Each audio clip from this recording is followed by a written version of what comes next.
नमस्कार दोस्तों, आपका स्वागत है फैंटेसी नॉवल ऑडियो बुक में। आज हम लेकर आए हैं एक रोमांचक और रहस्यमयी कहानी जो आपको कल्पना की एक नई दुनिया में ले जाएगी। शुरू करने से पहले एक महत्वपूर्ण सूचना। इस कहानी के सभी पात्र, स्थान, घटनाएं और नाम पूर्णतः काल्पनिक हैं। इनका किसी वास्तविक व्यक्ति, स्थान या घटना से कोई संबंध नहीं है। यदि कोई समानता पाई जाती है तो वह मात्र संयोग होगी। तो बिना किसी देरी के आइए शुरू करते हैं आज की शानदार कहानी। माइकल गलत नहीं था। ग्रुप बी एकमात्र ऐसा ग्रुप नहीं था जिसमें नए सदस्य शामिल हुए। मैदान के दूसरी ओर अन्य तैयारी कक्षों में भी एक समान दृश्य सामने आया, लेकिन प्रत्येक का अपना अलग रंग था।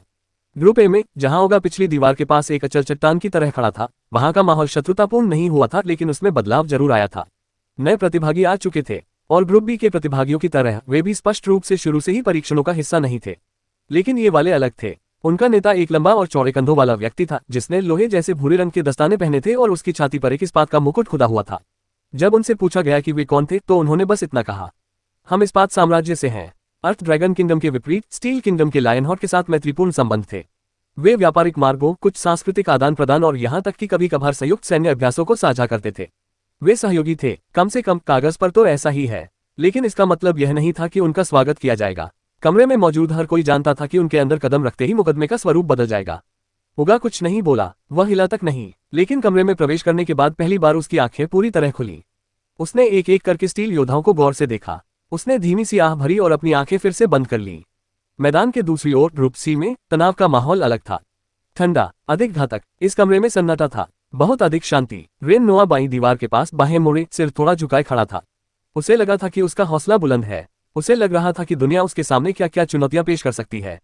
वह गलत था। जैसे ही नवागंतुक आया, तापमान गिर गया, शाब्दिक रूप से नहीं बल्कि अनुभूति के रूप में। एक आदमी कमरे में दाखिल हुआ, बस एक ठो। उन्होंने अलंकृत कवच नहीं पहना था। गहरे रंग के वस्त्रों के ऊपर केवल एक काला लबादा लिपटा हुआ था जिसे एक ही काले पत्थर के कुंडी से बांधा गया था।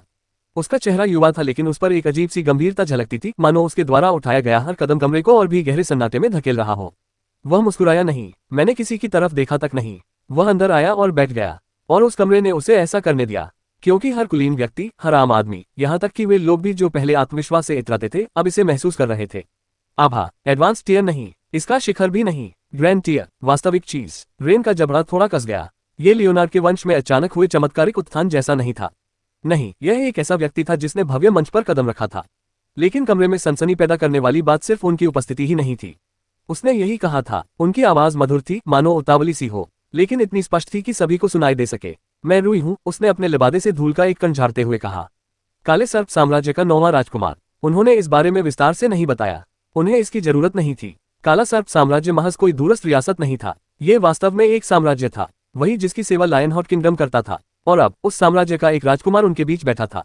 रूई ने धमकी नहीं दी, उसने शेखी नहीं मारी, उसने बस इतना कहा, मुझे उम्मीद है कि तुम मुझे सम्मान दोगे, और अपनी सीट पर पीछे की ओर झुक गया, जैसे कि आगे जो भी हो उससे उसे कोई फर्क नहीं पड़ता।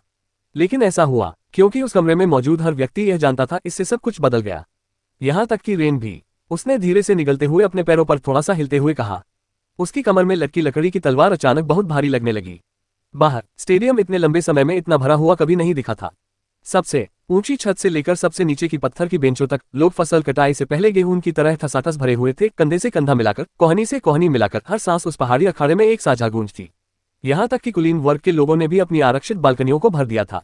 सब कुछ तैयार था, सब कुछ शानदार लग रहा था, और इन सबके केंद्र में एक अकेली शख्सियत खड़ी थी। टिप्पणीकार, वह भड़कीले लाल और सुनहरे रंग के वस्त्रों में लिपटा हुआ एक व्यक्ति था। उसकी मुस्कान चौड़ी थी, उसका हाव भाव नाटकीय था, और जब उसने अपना हाथ उठाया तो पूरा स्टेडियम मानो तालियों की गड़गड़ाहट से गूंज उठा। देवियों और सज्जनों, क्या आप तैयार हैं? जयकारे ऐसे गूंजे जैसे कोई पहाड़ टूट रहा हो। अगर आप इसका लंबे समय से इंतजार कर रहे थे तो शोर मचाइए। प्रतिक्रिया एक सुनामी की तरह आई, चीखें, तालियां, पैर पटकना और नारे लगाना। यहां तक कि आलीशान बालकनियों में भी ड्यूकों, व्यापारियों और विदेशी प्रतिनिधियों के बीच संयमित तालियां और रुचि की फुसफुसाहट गूंज रही थी।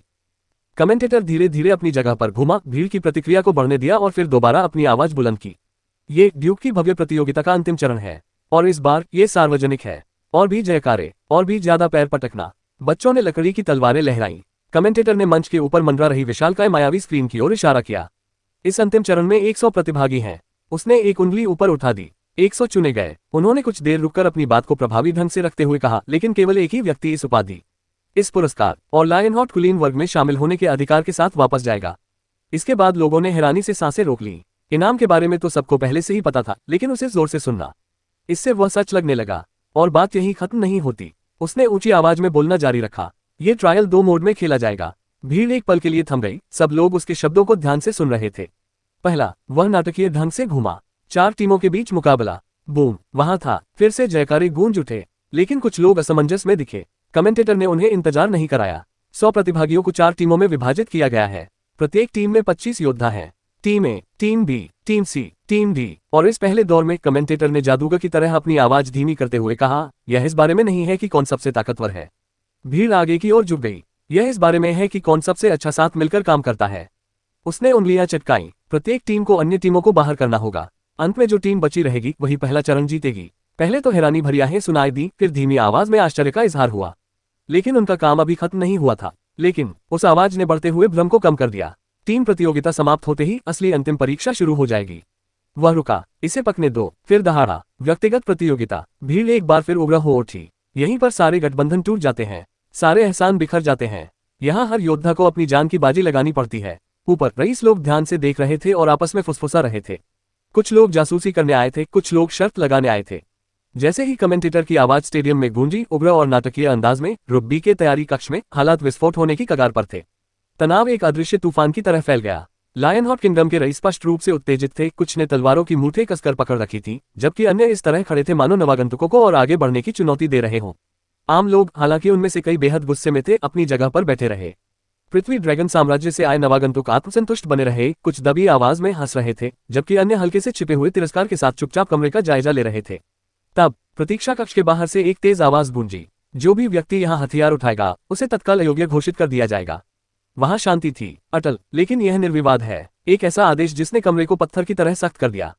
तुम्हारे पास बहुत कम समय है, आवाज जारी रही। इसका सदुपयोग तैयारी करने में करो। सब लोग स्तब्ध रह गए। माइकल ने आवाज पहचान ली। यह नीली वर्दी पहने एक उम्रदराज पुरुष अधिकारी की आवाज थी। उन शब्दों से पूरा वातावरण ही बदल गया। ऐसा लग रहा था मानो कमरे से तूफान गायब हो गया हो और केवल संयम की हल्की फुसफुसाहट ही रह गई हो। कुछ रईसों ने अपने हाथ नीचे कर लिए, अन्य लोग तिरस्कार भरी आवाज में मुंह फेर कर चले गए। पृथ्वी ड्रैगन योद्धाओं ने बस मुस्कुरा दिया, मानो लड़ाई पर विचार करना भी व्यर्थ था। माइकल पूरे समय स्थिर रहा, हालांकि उसकी आंखें थोड़ी सिकुड़ गई थीं, क्योंकि तभी दूर की दीवार पर किसी चीज ने उसका ध्यान आकर्षित किया। दीवार का एक हिस्सा, जिसे उसने पहले सजावटी समझा था, धीमी गूंज के साथ जगमगा उठा। प्रकाश की रेखाएं इसकी सतह पर तेजी से दौड़ती हुई भ्रम के जादू की एक परिपूर्ण आयताकार खिड़की का निर्माण कर रही थी। ये कुछ देर के लिए झिलमिलाया और फिर स्थिर हो गया। फिर इसने ऊपर स्थित अखाड़े को प्रदर्शित किया। दोपहर की तेज धूप में बाहें फैलाए मुस्कुराता हुआ कमेंटेटर खड़ा था। उसके पीछे मौजूद भीड़ गरजते हुए जयकारे लगा रही थी। उस आदमी की आवाज कमरे में गूंजने पर माइकल थोड़ा आगे की ओर झुक गया। उनके शब्द दिखावटी थे, लेकिन माइकल ने सार पर ध्यान दिया। 100 प्रतिभागी, 4 समूह, प्रत्येक समूह में 25 सदस्य, युद्ध के 2 चरण। सबसे पहले एक टीम प्रतियोगिता, फिर एक व्यक्तिगत युद्ध। उसने अपना सिर थोड़ा सा झुकाया और अपने कमरे में मौजूद सदस्यों को गिनना शुरू कर दिया। 25 पहले ही पूरा हो चुका है। माइकल की निगाहें एक बार फिर अर्थ ड्रैगन के प्रतिभागियों की ओर मुड़ गईं। उनमें से कुछ लोग मायावी प्रदर्शन को रुचि से देख रहे थे। माइकल ने नजरें हटा ली और स्क्रीन पर दोबारा ध्यान केंद्रित किया। कमेंटेटर अभी भी बोल रहा था, अभी जब हम बात कर रहे हैं, पहले बैच के नामों का चयन किया जा रहा है यादृच्छिक रूप से। इससे ग्रुप बी के कमरे में कानाफूसी मच गई। माइकल ने चुपचाप सांस छोड़ी। उसने अपनी आंखों के कोने से देखा कि कुछ प्रतिभागी अपने कवच को ठीक कर रहे थे, तलवारें निकालकर उनकी जांच कर रहे थे और सांस लेने के व्यायाम कर रहे थे। कुछ अन्य लोग बस मायावी स्क्रीन को घूरते रहे, अपने नाम पुकारे जाने का इंतजार करते रहे। माइकल हिला तक नहीं। उसका हाथ हल्के से उसकी बगल में रखे हरे काले भाले पर टिका हुआ था। ग्रुप बी में अब शांति छाई हुई थी। पहले का शोर, लगभग हुई झड़प, अहंकार, ये सब चीजें अब दूर की बातें लगने लगी थी। अब जबकि कमेंटेटर ने नियम स्पष्ट कर दिए थे, वास्तविकता का एहसास हो गया था। ये समय था। भीड़ का पिछला आक्रोश अभी शांत भी नहीं हुआ था कि कमेंटेटर की आवाज एक बार फिर विशाल स्टेडियम में गूंज उठी। ठीक है, ठीक है, अब जब सबको पता चल गया है कि दांव पर क्या लगा है, चलिए शुरू करते हैं। वह मुस्कुराता हुआ बाहें फैलाए हुए घुमा। जैसा कि मैंने पहले कहा था, हमारे पास 4 समूह हैं, ए, बी, सी और डी। प्रत्येक समूह में 25 प्रतिभागी हैं और पहला दौर समूह बनाम समूह प्रतियोगिता होगी। भीड़ शारीरिक और लाक्षणिक दोनों अर्थों में आगे झुक गई। इस चरण के लिए जोड़ियां बनाना बहुत आसान है। एक नाटकीय विराम, ग्रुप ए का मुकाबला ग्रुप सी से होगा और ग्रुप बी ग्रुप डी के खिलाफ जाएगा। जैसा कि आप सभी जानते हैं, प्रत्येक समूह में 25 सदस्य होते हैं। उसने दोनों हाथ ऊपर उठाए, उंगलियां नाटकीय ढंग से फैली हुई थीं।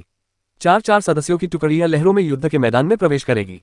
इस प्रकार प्रत्येक टीम में 6 पूरी टुकड़ियां होंगी और प्रत्येक समूह में एक व्यक्ति बिना टीम के रह जाएगा। भीड़ को जैसे जैसे सच्चाई का एहसास होने लगा, वैसे वैसे हलचल मचने लगी।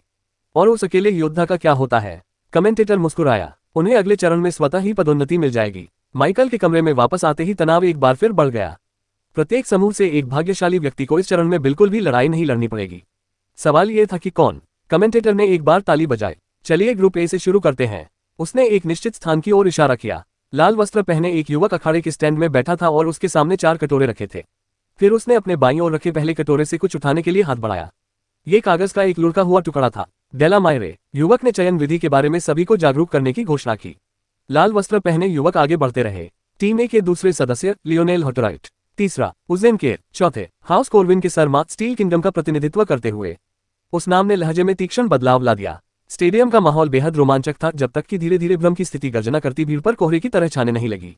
इसकी शुरुआत कुछ लोगों के माथे पर शिकन से हुई, फिर फुसफुसाहट हुई और फिर खुलकर कानाफूसी होने लगी। रुको, क्या उसने स्टील किंगडम कहा? क्या ऐसा नहीं है? उन्हें यहाँ आने की अनुमति क्यों दी गई है? शोर बढ़ने लगा। इस बार जयकारे नहीं बल्कि तीखी प्रश्नवाचक आवाजें सुनाई देने लगी।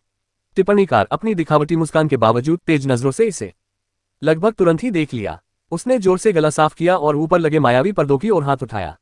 अरे, मुझे लगता है कि कुछ भ्रम है, उन्होंने कहा। उनका लहजा अभी भी हल्का था लेकिन अब उसमें दृढ़ता झलक रही थी। इससे पहले कि अटकलें बेकाबू हो जाएं, मैं स्पष्टीकरण दे देता हूं। दर्शक सन्नाटे में आ गए और उत्सुकता से आगे की ओर झुक गए। जी हाँ, स्टील किंगडम से भी प्रतिभागी हैं। इससे कानाफूसी की लहर दौड़ गई, लेकिन कमेंटेटर यही नहीं रुके। और हाँ, उन्होंने अपनी आवाज को एक सब तक नीचे करते हुए कहा, हमारे पास पृथ्वी ड्रैगन साम्राज्य से भी प्रतिभागी हैं। मौन। फिर भीड़ में हलचल मच गई, इस बार तालियों की नहीं बल्कि हूटिंग की आवाजों की। तेज, गुस्से भरी, लगभग गड़गड़ाहट भरी हूटिंग। यहां तक कि आलीशान बालकनियों में भी कुछ सरदार अविश्वास से एक दूसरे की ओर मुड़ते हुए देखे गए। अन्य ने परिचारकों को इशारे किए, संभवतः पुष्टि की मांग करते हुए। पृथ्वी ड्रैगन साम्राज्य, वही राज्य जिसने लायन हॉट के साथ युद्ध लड़े थे, जिसने महज 1 दशक पहले सीमावर्ती क्षेत्रों पर कब्जा करने की कोशिश की थी। आम लोगों ने भी प्रतिक्रिया दी। हो सकता है कि वे राजनीति में दिलचस्पी न रखते हों, लेकिन हर कोई कहानियां जानता था। सीमा पर हुई झड़पें, वे व्यापारी जो कभी वापस नहीं लौटे, दोनों देशों के बीच दबी हुई कड़वाहट, और अब वे यहां आ गए थे। क्या आप भाग ले रहे हैं? क्या आप ड्यूक के पुरस्कारों के लिए प्रतिस्पर्धा कर रहे हैं? अपनी बेटी के लिए? ये बेहद शर्मनाक था। शोरगुल के बीच कमेंटेटर ने दोनों हाथ ऊपर उठाते हुए चिल्लाकर कहा, मुझे पता है, मुझे पता है। यकीन मानिए, मुझे भी समझ नहीं आ रहा। इस पर भीड़ थोड़ी शांत हो गई। कमेंटेटर मंच के केंद्र की ओर थोड़ा झुक गया, उसकी आवाज थोड़ी और गंभीर हो गई। हालांकि एक बात स्पष्ट है, किसी को भी परेशानी पैदा नहीं करनी चाहिए। आप यहाँ अपने प्रतिभागियों का समर्थन करने के लिए हैं। उसके चेहरे पर फिर से मुस्कान लौट आए। इसलिए अपना पक्ष चुनिए, अपने योद्धाओं को चुनिए, अपनों का समर्थन कीजिए। वह पीछे हट गया और उसने मायावी स्क्रीन की ओर इशारा किया। अब चलिए चित्र बनाने पर वापस लौटते हैं। तैयारी कक्षों के अंदर प्रतिक्रियाएं अलग अलग थीं। ग्रुप ए में ओगा की आंखें अभी मुश्किल से खुली थीं। उसकी विशाल भुजाएं उसकी छाती पर मुड़ी हुई थीं। कमरे के बाहर जो कुछ भी हो रहा था उससे उसका कोई लेना देना नहीं था। वे शब्द भ्रामक थे और उनसे उसे सिर दर्द होने लगा। इससे उसे भूख भी लग गई। ओगा ने हार मान ली। ग्रुप सी में रेन ने अपनी लकड़ी की तलवार की मूठ को कसकर पकड़ लिया। साम्राज्य का राजकुमार पहले से ही बुरा था, लेकिन अब राज्य भी थे। उन्हें हालात का रुख पसंद नहीं आ रहा था। ग्रुप बी में माइकल के चेहरे के भावों को समझना असंभव था। उसने अर्थ ड्रैगन किंगडम के योद्धाओं पर एक नजर डाली, जिनके चेहरे पर घमंडी मुस्कान थी, मानो उन तक हूटिंग पहुंची ही न हो। माइकल की नजर ठीक उसी समय स्क्रीन पर लौटी जब उसने लाल वस्त्र पहने युवक को दोबारा चित्र बनाने की तैयारी करते देखा। इस बार ग्रुप सी के लिए भीड़ लगभग शांत हो चुकी थी। अफरा तफरी अब और भी बढ़ गई थी। अब हर कोई बड़ी उत्सुकता से देख रहा था। यह अब महज एक स्थानीय प्रतियोगिता नहीं रह गई थी। अब ग्रुप सी की ओर बढ़ते हैं। भीड़ में सन्नाटा छा गया। ग्रुप सी से सबसे पहले प्रवेश करने वाला, क्लिक करें, लॉर्ड फेनरिक वेलेन। अगला ईस्ट्रोन का जॉस ट्रेन। तीसरे रेलिनोर परिवार के सरनेर। फिर चौथा नाम भी छूट गया। लिगे। भव्य मंच के किनारे स्थित द्वार अचानक गड़गड़ाहट के साथ खुले और समूह 1 के 4 प्रतिभागियों को अखाड़े में ले जाया गया। सबसे पहले प्रवेश द्वार से डेला मायरे गुजरी। दुबली पतली, एकाग्रचित और उनकी चाल में एक अलग ही नजाकत थी। उन्होंने हल्के चमड़े का कवच पहना हुआ था और एक कंधे पर पुराना सा लबादा ओढ़ा हुआ था। उनकी कमर पर 2 खंजर चमक रहे थे। उनकी लंबी चोटी परछाई के कोड़े की तरह पीछे लहरा रही थी। जैसे ही वह मंच पर आए, कमेंटेटर की आंखें चमक उठी। देवियों और सज्जनों, हमारी पहली प्रतिभागी के लिए जोरदार तालियां बजाएं। डेला मायरे। जी हाँ, आपने नाम बिल्कुल सही सुना। मैंने सुना है कि वह सभी 100 प्रतिभागियों में इकलौती महिला है। तारांकन तारांकन तारांकन तारांकन तारांकन तारांकन। जी हाँ, आपने नाम बिल्कुल सही सुना। मैंने सुना है कि वह सभी 100 प्रतिभागियों में इकलौती महिला है। ये सुनकर भीड़ में हल्की फुसफुसाहट हुई। कुछ लोगों ने जयकारे लगाए और एक छोटा लेकिन मुखर समूह उसका नाम जपने लगा। बिल्कुल सही, डेला मायरे। मैंने सुना है कि वह एक साहसी महिला है और आवेदन करने वाली सभी महिलाओं में से अंतिम बची हुई है। कमेंटेटर ने नाटकीय ढंग से अपनी आवाज धीमी कर ली। अब मुझे बताएं दोस्तों, इस मुकाम तक अकेले पहुंचने के लिए किस तरह की ताकत चाहिए होती है, जबकि इतने सारे लोग असफल हो गए। तालियों की गड़गड़ाहट तेज हो गई। कुछ लोगों ने प्रशंसा में ताली बजाई, वहीं कुछ अन्य लोगों ने मंच पर एक महिला को देखने की नवीनता की सराहना की। डेला, आगे आओ और अपना परिचय दो। डेला अब भी शांत थी, उसने हल्के से सिर हिलाया। वह आगे बढ़ी, शोर के बावजूद उसकी आवाज स्पष्ट और संयमित थी। डेला मायरे, एक स्वर्ण रैंक की साहसी। मैं यहाँ जीतने के लिए आई हूँ।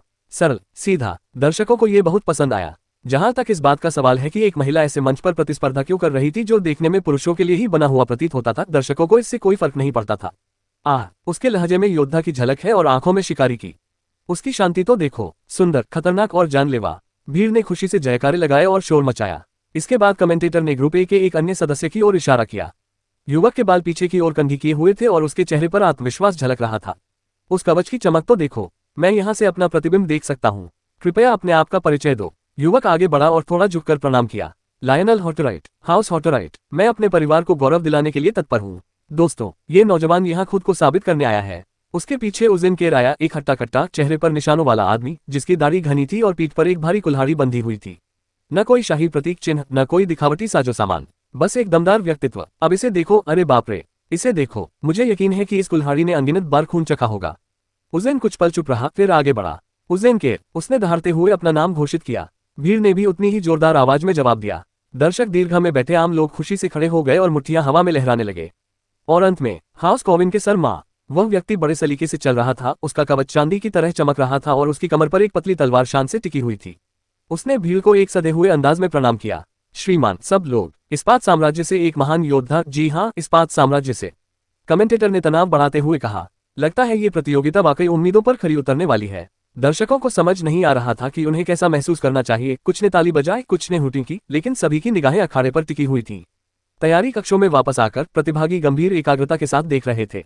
फिर ग्रुप सी की बारी आई मैदान में उतरने की। सर्वप्रथम थे लॉर्ड फेनरिक वेलेन, लंबे और अभिमानी, जिन्होंने एक लंबा सफेद कोट पहना हुआ था जो किसी लिबादे की तरह जमीन को छू रहा था।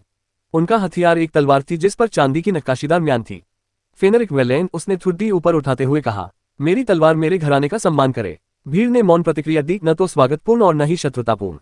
अगला, ईस्टर्न के जॉस ट्रेन, उद्घोषक ने पुकारा। छोटे बालों वाला और पीठ पर तलवार बांधे दुबला पतला व्यक्ति आगे बढ़ा। उसकी निगाहें भीड़ पर टिकी थीं, लेकिन उसने कोई परिचय नहीं दिया। जॉस शांत स्वभाव का है, लेकिन चुप्पी को कमजोरी मत समझो। ईस्टर्न के स्काउट्स की अपनी एक अलग पहचान है। फिर रेलिनोर वंश के सर नेर आए, जिनके इस्पात धूसर कवच पर छाती के पार गहरे खरोंच के निशान थे। उन्होंने अपनी ढाल ऊपर उठाए और भीड़ की ओर एक बार सिर हिलाया। अंत में लिगे, न कोई उपाधि थी, न कोई धूमधाम। एक छोटा कद का व्यक्ति बाहर निकला। न कोई कवच, न कोई दिखावटी साज सामान, बस एक पुराना सा चोला और जांघ पर बंदी एक घुमावदार कटार। उसका चेहरा हुड के नीचे छिपा हुआ था। आहे, रहस्यमय, मुझे ये बहुत पसंद आया। कमेंटेटर ने कहा। कोई शीर्षक नहीं, कोई पृष्ठभूमि नहीं, कोई परिचय नहीं, बस लिगे। समझ नहीं आ रहा कि हमें चिंतित होना चाहिए या उत्साहित। अब दोनों टीमें विशाल अखाड़े के मंच पर एक दूसरे के आमने सामने खड़ी थीं। कमेंटेटर ढाल के ठीक बाहर बने एक ऊंचे मंच पर पीछे हट गया। ठीक है, शांत हो जाओ सब लोग। पहली टीम की लड़ाई अब शुरू होती है। अखाड़े में एक गूंजती हुई घंटी की आवाज गूंज उठी। पलक झपकते ही डेला हरकत में आ गई। बिना किसी झिझक के उसके दोनों खंजर उसकी हथेलियों में आ गए और उसका शरीर गति में धुंधला सा हो गया, चमड़े और परछाई की एक लकीर। भीड़ में जबरदस्त उत्साह फैल गया। उज़ेन ने दोनों हाथों से अपनी कुल्हाड़ी उठाई और एक जोरदार युद्धघोष करते हुए एक विध्वंसक राम की तरह आगे बढ़ा। उसके हर भारी कदम के साथ धूल उड़ रही थी। लियोनेल ने निपुणता और शालीनता के साथ उनका अनुसरण किया, तलवार को ऊंचा उठाए हुए, और उनके व्यक्तित्व में एक महान तीव्रता की आभा झलक रही थी। शर्मा शांत और संयमित होकर एक तलवारबाज की तरह आगे बढ़ रहे थे जो एक सटीक जवाबी हमले की तैयारी कर रहा हो। दूसरी ओर ग्रुप सी भी उतनी ही तेज थी। फेनरिक ने अपनी तलवार उठाई और एक आभा तकनीक को सक्रिय किया जिससे तलवार चमकने लगी। जॉस चौड़े होकर खड़ा था, उसकी तलवार नीचे की ओर झुकी हुई थी और वह धावक की तरह घुटने मुड़कर बैठा था। सर नेर बीच में ही डटे रहे, ढाल ऊपर उठाए, भाला मजबूती से पकड़े हुए। लिगे गायब हो गया। अक्षरशः एक पल पहले वह वहां था, अगले ही पल प्रकाश की एक झिलमिलाहट में गायब हो गया। क्या किसी ने देखा? कमेंटेटर चिल्लाया। वह गायब हो गया। वह कहाँ गया? तैयारी कक्षों में वापस आकर सबने अपने जबड़े भींच लिए। कुछ प्रतिभागियों को अब एहसास हुआ कि वे जिस कौशल स्तर का सामना करने वाले थे उसके लिए वे बुरी तरह से तैयार नहीं थे। यहाँ तक कि अर्थ ड्रैगन किंगडम के अभिमानी अभिजात वर्ग में भी कुछ लोग अब आगे झुक गए, उनकी आंखें सिकुड़ गईं। फिर वो आ गया, पहला प्रहार, किसी भी प्रत्यक्ष योद्धा से नहीं, लेकिन ऊपर से जीवन, एक निराकार झिलमिलाते हुए ब्लेड के रूप में एक प्रहार जो न्याय की तरह ही डेला के सिर की ओर उतरा। भीड़ स्तब्ध रह गई, हालांकि उनमें से अधिकांश ने वास्तव में देखा नहीं था कि क्या हुआ था। उनके लिए डेला बस थोड़ी सी हिली और मुड़ी, उसका शरीर इतनी तेजी से एक तरफ धुंधला गया कि ऐसा लगा जैसे वह एक पल के लिए गायब हो गई हो। एक पल वह दौड़ के बीच में खड़ी थी, अगले ही पल वह हवा के झोंके के नीचे लुढ़क गई। उसकी तीखी निगाहें रक्षात्मक मुद्रा में ऊपर की ओर चमक उठी। एक धारदार हथियार उस जमीन पर जा गिरा जिस पर वह खड़ी थी। उसमें से फुफकारने की आवाज आई, पत्थर में दरार पड़ गई। भीड़ में मौजूद आम लोग आगे की ओर झुक गए और अपनी आंखों पर जोर डालने लगे। अभी क्या हुआ? बहुत खूब। क्या वह ठोकर खाकर गिर गई? फर्श में दरार क्यों पड़ गई? उनकी आवाजें भय से नहीं बल्कि भ्रम से उठी, लेकिन उत्साह कम नहीं हुआ। दरअसल इसमें वृद्धि हुई, क्योंकि भले ही वे विवरणों को समझ नहीं पा रहे थे, लेकिन वे दबाव को महसूस कर सकते थे। हवा में गूंजती हुई ध्वनि, नीचे प्रदर्शित हो रही मानवीय गति की असंभवता, इससे कोई फर्क नहीं पड़ता था कि वे जादू को नहीं देख सकते थे। वे यही देखने आए थे। शक्ति प्रदर्शन और सत्ता आ चुकी थी। वाह, क्या किसी और ने भी इसे महसूस किया? मुझे परवाह नहीं है कि आप इसे देख सकते हैं या नहीं, आपने अपनी रीढ़ की हड्डी में सिहरन महसूस की होगी, है ना? कमेंटेटर की आवाज एक बार फिर गूंजी, स्पष्ट और दमदार। और आप में से जो लोग सोच रहे हैं कि अभी क्या हुआ, हाँ, यह एक हत्या का प्रयास था जो हमारे रहस्यमय लाइट्स द्वारा अंधेरे से किया गया था। टिप्पणीकार ने जो कुछ घट रहा था उसे समझने की अपनी क्षमता से ही साबित कर दिया कि वह भी कोई साधारण व्यक्ति नहीं था। देखा, वो सिर्फ एक वार नहीं था, वो एक ऐसा वार था जिससे एक ही झटके में जान ले ली जा सकती थी। और डेला, उसने नाटकीय अंदाज में स्क्रीन की ओर इशारा किया। उसने ऐसे चकमा दिया जैसे वो अंधेरे में ही पली बड़ी हो। भीड़ जय जयकार से गूंज उठी। मैदान पर डेला एक घुटना मोड़कर आंखें सिकोड़कर नीचे बैठी थी। वह मुस्कुराई नहीं, बोली नहीं, बस हिलती डुलती रही। उसके हाथों में 2 खंजर फिर से लहराने लगे और फिर वह पलक झपकते ही गायब हो गई, सीधे जॉस ट्रेन की ओर बढ़ गई। कमेंटेटर ने कहा, आप सहज प्रवृत्ति की बात करना चाहते हैं। डेला ये देखने का इंतजार नहीं कर रही है कि लिगे दोबारा कोशिश करती है या नहीं। वह आक्रामक रुख अपना रही है, सीधे फ्लैंकर की ओर, और वह तेज थी। जॉस बड़ी मुश्किल से बीच में आ पाया। उसकी तलवार जॉस की 2 तलवारों से टकराई और चिंगारियां उड़ने लगी। लेकिन ये टकराव सिर्फ 1 सेकंड तक चला, इससे पहले कि उज़ेन ताकत और लोहे की दीवार की तरह बीच में कूद पड़ा। टक्कर के कारण जॉस और डेला दोनों लड़खड़ा गए। डेला पूरी तरह से वापस पलट गई जबकि जॉस हौंफते हुए दूर जा गिरा।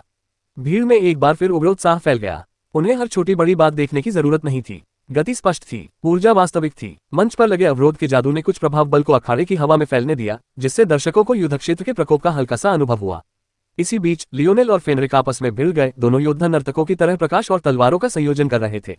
उनके हथियार सटीकता से चल रहे थे और इतनी तेजी से टकरा रहे थे कि आंखें उन्हें देख नहीं पा रही थी।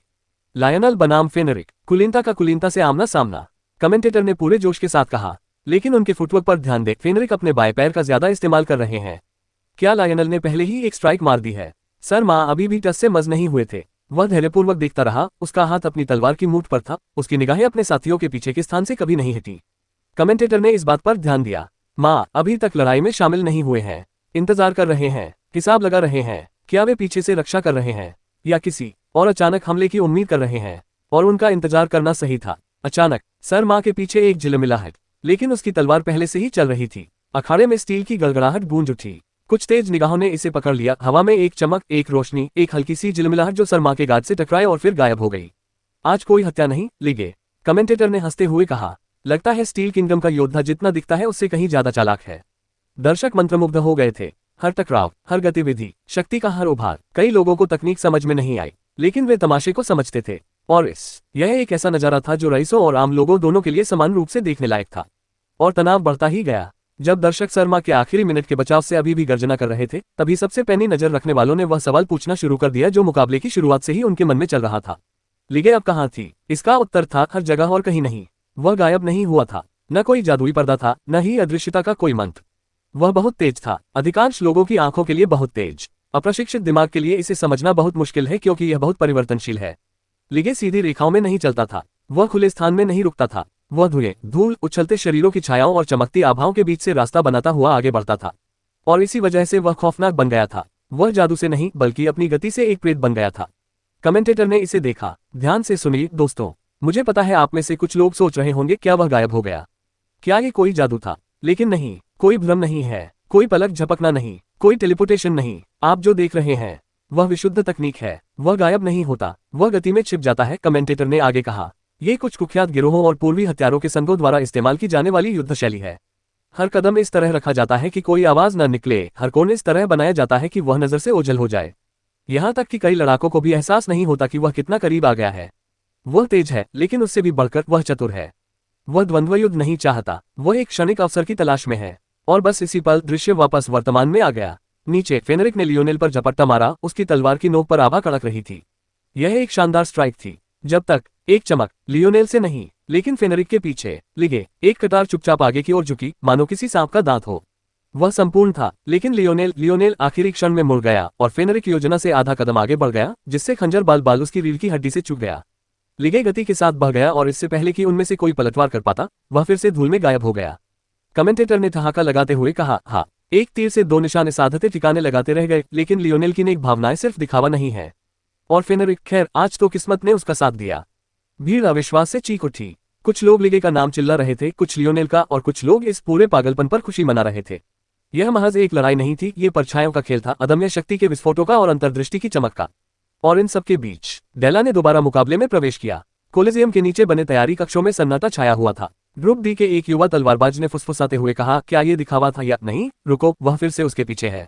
कैसे? प्रश्नवाचक चिन्ह उद्धरण चिन्ह। नहीं, वो पलके नहीं झपका रहा, दूसरे ने धीरे से कहा। वो बस तेज है। यहाँ तक कि पृथ्वी ड्रैगन साम्राज्य के अभिमानी मुस्कुराते हुए योद्धाओं ने भी हंसना बंद कर दिया था। अब उनकी निगाहें घटनाक्रम पर टिकी थीं। अब कोई भी घटित हो रही घटना को कम करके नहीं आंक रहा था। उनमें से माइकल चुपचाप बैठा रहा। उसका भाला उसके बगल में टिका हुआ था, एक हाथ हल्के से भाले के डंडे पर था। उसकी निगाहें मायावी स्क्रीन पर टिकी हुई थीं। कुछ समय के लिए वह असमंजस में पड़ गया। ये पिछले ट्रायल राउंड जैसा बिल्कुल नहीं था, बिल्कुल भी नहीं। डेला, ओजेन, लियोनेल, यहाँ तक कि लिगे नाम का वह रहस्यमय व्यक्ति भी, खासकर वह, वे ऐसे लड़ रहे थे जैसे उनकी जान दांव पर लगी हो। और शायद ऐसा हुआ भी हो, लेकिन फिर धीरे धीरे यह बात समझ में आने लगी। बेशक यह अलग था, यह मुख्य आयोजन था। हर प्रतियोगिता का चरमोत्कर्ष प्रारंभिक चरणों से हमेशा इतना दूर होने के पीछे एक कारण था, क्योंकि यही वह क्षण था जब उन्होंने इसे दिखाया था। हालांकि दूसरों के विपरीत माइकल के लिए अखाड़े में चल रही मौजूदा लड़ाई ये थोड़ा उबाऊ था। सब लोग बहुत धीरे धीरे चल रहे थे। स्टेज पर वापस आते ही अफरा तफरी मच गई। डेला खून से लथपथ थी लेकिन हौंफ रही थी, उसके खंजर मेहनत से चिकने हो गए थे। जॉस अंततः नीचे गिर पड़ा। ओजेन के साथ भीषण लड़ाई और सरमा की सटीक लात से उसका संतुलन बिगड़ गया। उसकी तलवार जमीन पर गिर पड़ी। कमेंटेटर चिल्लाया, जॉस आउट हो गया। और देखो तो सही, सरमा आखिरकार आक्रमण में शामिल हो गए और धड़ाम, हमने एक स्काउट खो दिया। भीड़ ने जोरदार जयकार की। फिर वही घटना दोबारा घटी। ओजेन ने एक हाथ से नेर की ढाल छीन ली और उसे झटक कर दूर कर दिया, जिससे नेर का संतुलन बिगड़ गया। जैसे ही ओजेन ने अपनी कुल्हाड़ी नीचे की, डेला ने नेर के घुटने के पीछे वार किया, उसे मारने के इरादे से नहीं, बल्कि नेर के कंधे को अखाड़े के फर्श पर कुचलने के इरादे से। 2 आउट, नेर बाहर। ग्रुप ए शानदार प्रदर्शन कर रहा है, लेकिन इसकी कीमत चुकानी पड़ेगी। फेनरिक के सटीक प्रहार के बाद लियोनेल एक घुटने पर गिर पड़ा था और उसके दाहिने हाथ से बहुत खून बह रहा था। लिगे के प्रभाव क्षेत्र के पास एक गलत कदम के दौरान डेला के बाएं टखने में मोच आ गई थी और फेनरिक के हताशा भरे हमले के कारण ओजेन की पसलियों से लेकर पीठ के निचले हिस्से तक गहरा घाव हो गया था। और फिर भी लिगे आगे बढ़ रहा था। जब भी वे उसे घेर लेते, वह एक जंगली जानवर की तरह भाग निकलता। उसने ओजेन की जांघ पर वार किया और गायब हो गया। सरमा के दस्ताने पर एक हल्का सा वार किया और गायब हो गया। लेकिन अब वह धीमा हो गया था। ये 3 बनाम 1 की लड़ाई थी और एक पिछड़ता जा रहा था। दर्शकों को इसका एहसास हो गया था। कमेंटेटर को भी ये पता था। ठीक है, यहाँ क्या समय हुआ है? हमारे पास एक खतरनाक लाइज है जो 3 घायल लेकिन भूखे शेरों के बीच नाच रहा है, उसने बिजली सी दौड़ती आवाज में कहा। लेकिन इसमें कोई शक नहीं, यह आदमी अभी हरा नहीं है। सरमा ने आगे बढ़कर पूरब से मैदान को काट दिया। ओजेन बाईं ओर से इतनी जोरदार प्रहार करते हुए आए कि पत्थर हिल गया। डेला ने इंतजार किया, आंखें जैसे खंजर। जैसे ही लिगे धुएं के एक छोटे से चाप से होकर गुजरी, डेला भी आगे बढ़ी। उसने एक खंजर फेंका, मारने के लिए नहीं, बल्कि ध्यान भटकाने के लिए। लिगे का पैर लड़खड़ा गया। यह मामूली था लेकिन काफी था। सरमा की तलवार ने वार किया, लिगे में नहीं, बल्कि उसे ओजेन की ओर धकेलने के लिए। ओजेन दहाड़ा। अंतिम प्रहार के लिए उसने अपनी कुल्हाड़ी उठाई। डिंग, घंटी बजी। एक घंटी की ध्वनि पूरे स्टेडियम में एक दैवीय व्यवधान की तरह गूंज उठी। हर लड़ाका बीच में ही रुक गया, यहाँ तक कि ओजेन की कुल्हाड़ी भी लिगे के बगल से महज कुछ इंच की दूरी पर रुक गई। क्या? डेला ने धीमी मुद्रा में बैठते हुए कहा। सरमा पीछे हट गए। रुकी हुई माना शक्ति से उनकी तलवार गूंज रही थी। और लिगे, जो अभी भी नीचे की ओर झुकी हुई थी, सीना तेजी से ऊपर नीचे हो रहा था, अविश्वास से धीरे धीरे पलकें झपकाईं। उनके ऊपर सन्नाटा भीड़ में भ्रम की लहर की तरह फैल गया। फिर बिल्कुल सटीक समय पर कमेंटेटर ने अपने जादुई माइक में खांस दिया। आह, हा, ऊप्स, हो सकता है कि मैं पहले कोई महत्वपूर्ण बात बताना भूल गया हो। उद्धरण चिन्ह। उसने नाटकीय अंदाज में अपना गला साफ किया। टीम मुकाबले के लिए उन्होंने नाटकीय अंदाज में अपनी आवाज को फिर से बुलंद करते हुए कहा, समय सीमा 15 मिनट है। भीड़ ठहाकों, हूटिंग और तालियों की गड़गड़ाहट से गूंज उठी। ये सब मिलकर शोर का एक अराजक बवंडर बन गया। लेकिन अरे, कोई मौत नहीं हुई है ना, बस शानदार, घायल, बुरी तरह पिटे हुए योद्धा और एक रहस्यमय बदमाश जिसने मरने से इनकार कर दिया। उसने झट से कहा। दोनों टीमों के लिए तालियां बजाएं। क्या जबरदस्त लड़ाई थी। अखाड़े की बाधा एक बार फिर झिलमिला उठी, जिससे युद्ध क्षेत्र के जादू का प्रभाव कम हो गया। चिकित्सक आने लगे, लेकिन इससे पहले कि कोई कुछ बोल पाता, कमेंटेटर की आवाज एक बार फिर स्टेडियम में गूंज उठी। ग्रुप ए एलिमिनेशन से जीत। 3 बाहर, 1 बचा और एक ऐसा साहसी खिलाड़ी जो भेड़ियों के झुंड से बच निकला। मुझे नहीं पता आप सब क्या सोचते हैं, लेकिन मैं इसे ही तो शानदार शुरुआती दौर कहता हूँ। भीड़ में जबरदस्त उत्साह फैल गया और बस इसी तरह पहला युद्ध समाप्त हो गया। जब कमेंटेटर की आवाज वापस आई, तब भी स्टेडियम में तालियों की गूंज सुनाई दे रही थी। इस बार आवाज में जानबूझकर नाटकीयता और गहरी संतुष्टि का भाव था। वाह, उसने नाटकीय अंदाज में सांस छोड़ते हुए कहा और तनाव को एक पल के लिए बरकरार रखा। क्या ये हमारी शानदार टीम प्रतियोगिता की धमाकेदार शुरुआत नहीं थी? वह अपने मंच पर चहलकदमी कर रहा था, उसके वस्त्र हवा में लहरा रहे थे। वो मुकाबला दोस्तों, उन्होंने उस दृश्य की ओर इशारा करते हुए कहा, काफी खास था। बिल्कुल अनोखा। जानते हैं क्यों? उसने अपना हाथ कान पर रखा, उस जवाब का इंतजार करते हुए जो कभी नहीं आएगा।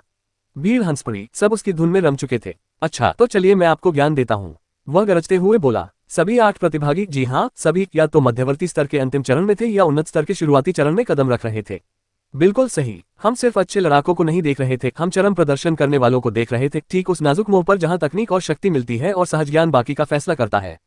कमेंटेटर की बात अभी खत्म नहीं हुई थी। उन्होंने अखाड़े के केंद्र की ओर इशारा किया, जिसे अब खाली करके फिर से व्यवस्थित किया जा रहा था। सत्ता के मामले में वे सभी एक दूसरे के बेहद करीब थे। इसी वजह से माहौल इतना गर्मागर्म था, इतना तनावपूर्ण। भीड़ में एक बार फिर जोश भर आया, तालियां, जयकारे और नारे लहर की तरह उठने लगे। कमेंटेटर की आवाज फिर से सुनाई दी, अब उनके हर शब्द में एक शरारती मुस्कान झलक रही थी। लेकिन अफसोस, मंच कभी आराम नहीं करता, भीड़ कभी सोती नहीं, और योद्धाओं का खून देर तक ठंडा नहीं होता। उसकी आवाज और भी तेज हो गई। ये समय है एक धीमा नाटकीय विराम, टीम चरण की हमारी दूसरी लड़ाई के लिए। समूह बी, चारों ओर खुशी की लहर दौड़ गई। और ग्रुप डी, प्रत्येक दल में 25 योद्धा, प्रवेश करने के लिए 6 टुकड़ियां, और एक भाग्यशाली योद्धा बिना तलवार उठाए आगे बढ़ेगा। कमेंटेटर ने एक बार ताली बजाई, जिससे मैदान में हलचल मच गई। वह अपने मंच पर आगे की ओर झुक गया और मुस्कुराने लगा। तो आप लोग क्या कहते हैं? क्या हम देखें कि ग्रुप बी और डी इस चुनौती का सामना कर सकते हैं या नहीं? स्टैंड से एक जोरदार आवाज में जवाब आया, हाँ। और प्रतीक्षालय में माइकल चुपचाप सब कुछ देखता रहा। उसने ये बिल्कुल भी नहीं सोचा था कि आगे क्या होगा। समूह बी, माइक नॉर, मुझे उम्मीद है कि अब योजनाबद्ध गति थोड़ी बेहतर होगी। तारांकन तारांकन तारांकन तारांकन तारांकन। शायद इसलिए कि वह पिछले परीक्षणों में कभी भी सबसे पहले सामने नहीं आया था, माइकल थोड़ा हैरान रह गया था। लेकिन उन्हें ठीक होने में ज्यादा समय नहीं लगा। वह तुरंत खड़ा हो गया। उसने अपने भाले पर अपनी पकड़ और मजबूत कर ली और कमेंटेटर की बात सुनता रहा। दूसरा सदस्य, फ्रेल, धूप से सांवली त्वचा और बेमेल बूट पहने एक दुबला पतला युवक माइकल के बगल में खड़ा हो गया। उसने एक छोटा अटपटा सा सिर हिलाया। देखने में वह एक आम आदमी लग रहा था, शांत स्वभाव का। तीसरा, पृथ्वी ड्रैगन साम्राज्य का राघोवरुण, सोने के धागों से बने कवच और पीठ पर बंदी घुमावदार तलवार पहने एक लंबा चौड़े कंधों वाला लड़का आत्मविश्वास से आगे बढ़ा। उसने माइकल या फ्रेल की ओर एक नजर भी नहीं डाली। और अंत में टायरान वेल, जो पृथ्वी ड्रैगन साम्राज्य से भी है। यह व्यक्ति छोटा और दुबला पतला था, उसके चांदी के दस्तानों से हल्की सी झंझनाहट सुनाई दे रही थी। वह चुपचाप बाकी तीनों के साथ शामिल हो गया। उनका समय आ गया था। वे प्रवेश कक्ष से होकर गुजरे। द्वार चरमराते हुए खुल गए। वे सब एक साथ प्रकाश की ओर बाहर निकले। भीड़ ने जयकारे लगाकर उनका स्वागत किया। दर्शकों में मौजूद कई लोगों ने दूरबीन जैसे दिखने वाले उपकरणों से लैस होकर प्रवेश द्वार पर तेजी से जूम किया। वे चारों कंधे से कंधा मिलाकर चल रहे थे। 2 पृथ्वी ड्रैगन अभिजात वर्ग, एक मजबूत कद काठी वाला आम आदमी और काले कवच में लिपटा एक युवक, जिसके लंबे काले बाल हवा में हल्के से लहरा रहे थे। कमेंटेटर थोड़ा आगे झुका और मुस्कुराया, मानो उसके पास कोई ऐसा रहस्य हो जिसे वह आखिरकार साझा कर सकता हो। वाह वाह वाह, उसने शरारत भरी आवाज में कहा। उसने अपना हाथ उठाया और सीधे आगे खड़े युवक की ओर इशारा किया। आप काले कवच वाले, आपका नाम क्या है जनाब? माइकल रुक गया। उसने एक छोटा कदम आगे बढ़ाया, अपना सिर उठाया और बोला, माइक नॉर, उसने स्पष्ट रूप से कहा। उसकी आवाज धीमी लेकिन दृढ़ थी। नाम सुनते ही भीड़ थोड़ी शांत हो गई और फिर कमेंटेटर के चेहरे पर मुस्कान आ गई। माइक नॉर है ना? मैं आप सबको एक छोटा सा रहस्य बताता हूं, उसने धीमी आवाज में कहा, इतनी तेज कि पूरे स्टेडियम में गूंज उठे, लेकिन इतनी धीमी कि किसी साजिश का आभास हो। वह थोड़ा मुड़ा, उसकी निगाहें अब माइकल के चेहरे पर टिकी हुई थीं। सूर्य की रोशनी में उसकी पीली त्वचा मानो चमक रही थी। कोमल चेहरे की बनावट बेहद खूबसूरत, किसी कुलीन महिला की तरह सुंदर चेहरा, टिप्पणीकार ने मन ही मन सोचा। त्वचा इतनी पीली है मानो कभी घर से बाहर कदम ही न रखा हो। बाल किसी चित्रकारी की तरह सुंदर हैं। अगर यह कोई सौंदर्य प्रतियोगिता होती तो मैं दावे से कह सकता हूं कि वह आधी राजकुमारियों से ताज छीन लेता। भीड़ में हंसी की लहर दौड़ गई, लेकिन फिर स्वर बदल गया। लेकिन धोखे में मत आना, कमेंटेटर ने गंभीर स्वर में कहा। देखो, दिखने में भले ही ये किसी चीनी मिट्टी की गुड़िया जैसा लगे, लेकिन इसे कम मत समझना। भीड़ आगे की ओर झुक गई। दरअसल सच कहूं तो मैंने कुछ फुसफुसाहटें सुनी हैं, और वो भी फालतू की नहीं। नहीं नहीं नहीं, गंभीर फुसफुसाहटें कि काले कपड़ों वाला ये लड़का शायद हमारे उस छोटे से परछाई वाले नर्तक से भी तेज हो सकता है। आम दर्शकों के दीर्घा से जोरदार जयकार हुई, लीगे से भी तेज। अब गपशप शुरू हो गई। स्टैंड के एक छोर से दूसरे छोर तक फुसफुसाहट हैरानी भरी आवाजों में बदल गई और फिर जोरदार बातचीत में तब्दील हो गई। लेकिन ये सिर्फ आम लोगों तक ही सीमित नहीं था। आलीशान बालकनियों में वातावरण में अंधेरा छा गया। कुछ लोग स्थिर बैठे रहे, सोच में डूबे हुए, उनके माथे पर शिकन थी। अन्य लोगों ने सहायकों से फुसफुसाकर बात की। उन्हें कल लियोनार्ड के साथ हुई घटना के बारे में पता चल गया था। अफवाह थी कि यह बहुत ही आसान जीत थी, और अब जिस लड़के ने यह किया था वह अखाड़े में शांति से खड़ा था। मिकनॉर, एक कुलीन सरदार ने बुदबुदाते हुए कहा, तो वह सचमुच में मौजूद है। दूसरे ने धीरे से सिर हिलाया। मुझे अफवाहों पर यकीन नहीं था, लेकिन अगर यह सच है तो। उनमें से कुछ के चेहरे पर और भी गंभीर भाव थे, क्योंकि उन्होंने दूसरी बातें सुनी थीं। वे सरदार अब माइकल को तिरछी निगाहों से देख रहे थे। आज उन्हें पता चल जाएगा कि ये अफवाहें झूठी थी या नहीं।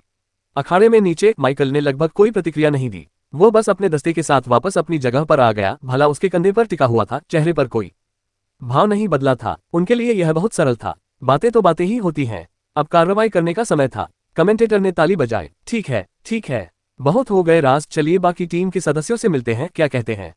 उसने अपना हाथ दूसरों की ओर घुमाया। सबसे पहले फ्रेल थे। दुबले पतले युवक ने हिचकिचाते हुए एक कदम आगे बढ़ाया।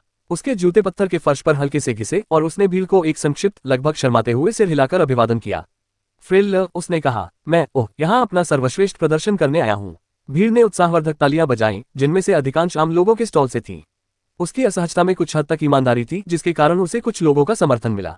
कमेंटेटर मुस्कुराया। अरे, विनम्र लोग हमेशा हमें आश्चर्यचकित कर देते हैं। उम्मीद है कि इस शांत स्वभाव के पीछे एक तेज धार वाला हथियार छिपा हो।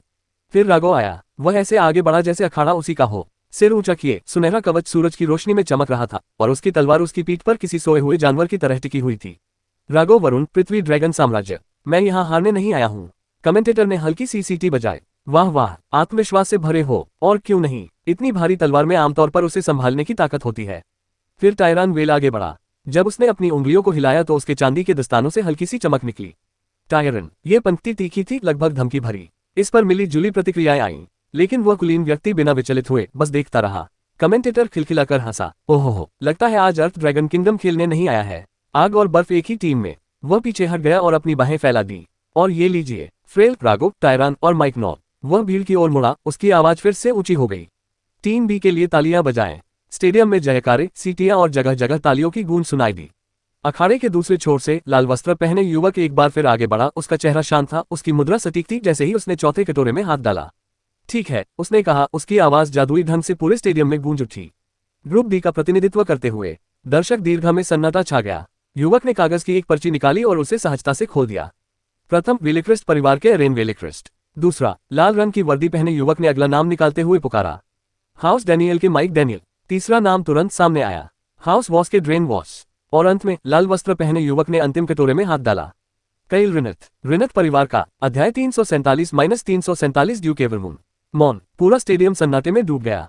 कोई टिप्पणी नहीं, कोई जयकार नहीं, बस शांति, भ्रम, सदमा। यहाँ तक कि कमेंटेटर भी पूरी तरह चुप हो गया था। दोनों टीमों के बीच की जगह पर कुछ भी नहीं हिला। हवा में तैरते सैकड़ों हड्डियों के भाले को छोड़कर, वे भाले जितने मोटे थे, वे सभी हल्की काली ऊर्जा से चमक रहे थे, जो ग्रुप डी टीम के सिर के ऊपर संकेंद्रित परतों में घूम रही थी। पूरे स्टेडियम का तापमान कई डिग्री गिर गया था। आम लोग कांप उठे। कुलीन लोग एकदम स्थिर बैठे रहे। फिर आवाज आए, युद्ध का नहीं, लेकिन एक अकेली आवाज, शांत, बिना जल्दबाजी के। माइकल। वह अपनी टीम के सबसे आगे अकेला खड़ा था। उसकी आंखें आधी झुकी हुई थीं और वह अपने सामने जमे हुए रईसों की ओर देख रहा था। क्या हमें जारी रखना चाहिए? उसने धीमी आवाज में पूछा। किसी ने जवाब नहीं दिया। उसकी आवाज तेज नहीं थी, लेकिन उसकी आवाज पूरे अखाड़े में हथौड़े की चोट की तरह गूंज उठी। मंच के ऊपर लटके हर हड्डी के भले उसके शब्दों से कांप उठे, जैसे वे गिरने के आदेश की प्रतीक्षा कर रहे हों। उसके पीछे खड़ा राघव अपना एक पैर पीछे की ओर खिसकाए हुए था। उसके माथे से पसीना बह रहा था। टायरन ने कांपते दस्तानों के साथ आसमान की ओर आंखें फाड़कर देखा। फ्रेल ने लगभग अपना हथियार गिरा ही दिया था और उनके सामने वो महान टीम अभी भी जमा हुआ है। नए एपिसोड देखने के लिए N0 वेल फर्स्ट C0M पर जाएं। अंततः टिप्पणीकार ने अपना गला साफ किया। खैर, कमेंटेटर ने रूखेपन से कहा, मैं तो कुछ ऐसा कहने वाला था, लड़ाई शुरू हो। लेकिन जाहिर है मेरे मुंह खोलने से पहले ही लड़ाई खत्म हो गई। अपनी जरूरत की हर चीज खरीदें। AliExpress ऐप खोलें। छूट और मुफ्त शिपिंग के साथ बेहतरीन डील पाएं। AliExpress से खरीदें। अपनी जरूरत की हर चीज खरीदें और देखें। अपनी जरूरत की हर चीज खरीदें। AliExpress ऐप खोलें। भीड़ में व्याप्त तनाव के बीच हंसी की एक जोरदार आवाज गूंज उठी। हालांकि भीड़ बिखरी हुई थी, लेकिन लगातार बढ़ती जा रही थी। फिर भी तनाव पूरी तरह से खत्म नहीं हुआ था, क्योंकि जैसे जैसे भाले उड़ती हुई हड्डियों की धूल में विलीन होने लगे, उनकी छवि सैकड़ों की संख्या में, जो पल भर में बन गई थी, सभी के दिमाग में बसी रही। ये सब माइकल की जादू की समझ की बदौलत ही संभव हो पाया। यदि आप किसी मंत्र का उच्चारण पर्याप्त कुशलता से करते हैं, बार बार सहज रूप से, भले ही आप सिद्धांत को पूरी तरह से न समझते हो, तो भी आपका अवचेतन मन इसे आत्मसात करना शुरू कर देता है। अंततः आप एक ऐसे बिंदु पर पहुंच जाते हैं जहां बिना किसी इशारे या मंत्रोच्चार के तुरंत एक जादुई घेरा बन सकता है, जिसका माइकल ने कभी उपयोग भी नहीं किया था। हालांकि माइकल अक्सर युद्ध में अपने भले और मरे हुए सैनिकों पर निर्भर रहता था, लेकिन उसने कभी भी एक जादूगर के रूप में अपनी पहचान नहीं छोड़ी। वह इसका इस्तेमाल अक्सर नहीं करता था, बल प्रयोग करना अधिक सुविधाजनक था। ग्रुप बी की जीत हुई। एक पल का विराम, फिर जोश से भरी आवाज में, अगले मैच से पहले हम थोड़ी देर का ब्रेक लेंगे। कहीं मत जाए दोस्तों, बस कुछ जरूरी काम निपटाने हैं। भीड़ में निराशा की लहर दौड़ गई। क्या अब भी ब्रेक मिलेगा? अभी इसके बाद हूटिंग शुरू हो गई, पहले हल्की फिर तेज होती गई, क्योंकि आम दर्शकों के स्टैंड से दर्शक अपनी निराशा व्यक्त कर रहे थे। उन्हें लड़ने दो, लेकिन चीख पुकार तेज होने के बावजूद शोर कम नहीं हुआ, बल्कि और बढ़ गया। वातावरण में जबरदस्त ऊर्जा थी। लोग एक दूसरे की बात काटते हुए अटकलें लगा रहे थे, जो उन्होंने अभी अभी देखा था उसे दोहरा रहे थे और उसकी भयावह सुंदरता का वर्णन कर रहे थे। क्योंकि माइकल ने सिर्फ लड़ाई खत्म नहीं की थी, उन्होंने प्रदर्शन किया था। इसकी सुंदरता, जादू की भयावह सुंदरता जिसे दृश्य रूप में प्रकट किया गया था, घातक बनाया गया था, ने उन्हें और अधिक पाने की लालसा जगा दी थी। आज अखाड़े में जादू टोने का ये पहला वास्तविक नजारा था। अखाड़े के नीचे बने प्रतीक्षा कक्षों में माहौल बिल्कुल अलग था। रुको, क्या? ग्रुप ए के एक युवक ने पीला पड़ा चेहरा लिए हुए कहा। वह जादूगर है, मैंने उसे पहले भी लड़ते देखा है, वह जादू नहीं करता, अब उसने ऐसा कर दिया। एक कोने से डेलक, जिसने अपनी चोटों का इलाज किया था, भ्रमित करने वाली स्क्रीन को घूर रही थी। मुझे लगा था कि वह सिर्फ शारीरिक रूप से आकर्षक है, उसने बुदबुदाते हुए कहा। नाइट्स इस तरह जादू नहीं कर सकते, लियोनेल ने कहा, जिसकी बांह पर पट्टियां कसकर बंधी हुई थी। यहां तक कि ज्यादातर युद्ध जादूगर भी नहीं कर सकते। वह कुछ और ही था। लंबी लड़ाई से बचने के लिए ड्यूक ने प्रतिभागियों के लिए वैद्य उपलब्ध नहीं कराए। जब तक वे मृत्यु के करीब नहीं होते, तब तक या तो प्रतियोगिता समाप्त होने के बाद ही उनका इलाज किया जाता था, या फिर प्रतियोगिता से हटने के बाद ही। यहां तक कि अर्थ ड्रैगन किंगडम के कुलीन वर्ग के लोग भी, जो शुरू से ही बाकी लोगों को नीचा समझते थे, असामान्य रूप से शांत थे। माइकल प्रतीक्षा कक्ष में वापस चला गया। उसने कुछ नहीं कहा, और न ही किसी और ने। रागो लगातार तिरछी नजरों से उसे देख रहा था, उसका जबड़ा फड़क रहा था, जबकि टायरान उस प्रवेश द्वार को लगातार देख रहा था जिससे वे अंदर आए थे, जैसे कि किसी भी क्षण हड्डियों के भाले वापस आ सकते हों। फ्रेल बस सहमा हुआ सा लग रहा था। किसी ने भी माइकल को बधाई नहीं दी, किसी ने हिम्मत नहीं की। वह शांति से बैठ गया, मानो कुछ हुआ ही न हो। उसने अपना भाला दीवार के सहारे टिका दिया। फिर भी उसके आने के बाद छाई खामोशी भी भारीपन का एहसास करा रही थी। अखाड़े के उस पार शोर और भीड़ से बहुत ऊपर दो आकृतियां अदृश्य रूप से मंडरा रही थीं। उनमें से एक ने चांदी के चिन्हों से सजे लंबे गहरे लाल रंग के वस्त्र पहन रखे थे। उसकी भुजाएं बंधी हुई थीं, लेकिन उसके होठों के कोने हर कुछ सेकंड में फड़क रहे थे। जादूगर लियान अपनी हंसी रोकने की पूरी कोशिश कर रहा था। उसके बगल में गहरे लाल और नीले रंग के कई परतों वाले वस्त्र पहने एक व्यक्ति खड़ा था, जिसकी छाती पर एक सूक्ष्म चमकता हुआ प्रतीक चिन्ह कढ़ाई किया हुआ था। वही प्रतीक चिन्ह जो टूर्नामेंट की देखरेख करने वाले लाल और नीले रंग के अधिकारियों द्वारा पहना जाता था।